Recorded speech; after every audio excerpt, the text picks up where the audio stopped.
Galera, eu vou estar ensinando como fazer uma fogueira de verdade. Olha, eu vou fazer minha estrutura. Galera, minha estrutura já tá feita. Em primeiro lugar, vocês precisam de arco. Aí vocês pegam bigorna e também chama. Um livro encantado. Aí vocês encantam.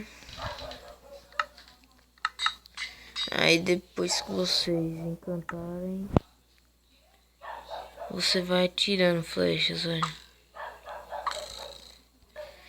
E olha como ficou, galera, olha. Olha só esta fogueira. Olha só. Legal, né? Isso.